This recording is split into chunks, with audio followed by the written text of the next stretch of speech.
It has been a very busy week for news stations. Between the Boston bombings, the ricin-laced letter sent to members of Congress and the White House, it might be easy to miss a bill moving forward in the U.S. Senate. One that would mean products you buy online, they're going to get more expensive. Ben's tracking the story in a reality check you won't see anywhere else.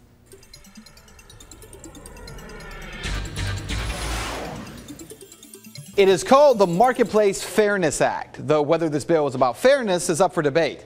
Here's how it works. The Marketplace Fairness Act is being pushed by 3 U.S. Senators, Dick Durbin, an Illinois Democrat, Mike Enzi, a Wyoming Republican, and Lamar Alexander, a Tennessee Republican. Under current U.S. law, states are prohibited from forcing internet retailers who have no physical presence within their borders to collect sales tax on internet transactions. So, a company selling to customers in Ohio but has no physical presence in Ohio cannot be forced to charge customers Ohio sales tax. Make sense? So why not? Well, because of a 1992 Supreme Court decision called Quill versus North Dakota, which ruled that businesses that do not have a physical presence in a state cannot be forced to collect sales tax for that specific state government. Now, these senators say that is unfair, that brick and mortar stores in their states are suffering. Now, it is true that online retailers have the advantage here. As Glenn Jacobs, yes, that's Glenn Jacobs in that picture. He's a professional wrestler who also goes by the name Kane.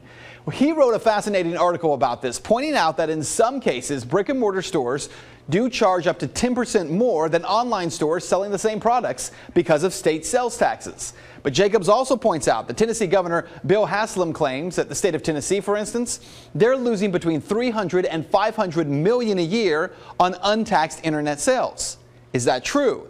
Jacobs writes this, saying Haslam's estimate of $300 to $500 million in lost tax revenue is problematic. If folks are forced to pay more for their purchases on the internet, they will have less money to spend on other purchases. This means they might not buy as much. Thus, tax revenues may drop in other areas. Now, last night, Senate Majority Leader Harry Reid began the process of moving the Marketplace Fairness Act to the Senate floor on an expedited basis without going through the committee process. A vote could come within days. But what this means for you is that if this bill becomes law, you will pay more for what you're buying on the internet. Is that about fairness? Well, it depends on who you ask. But if the issue is truly one of fairness, then it begs the question. If the playing field is to be even between internet and brick and mortar stores, is the only solution one where taxes are increased? And that is Reality Check.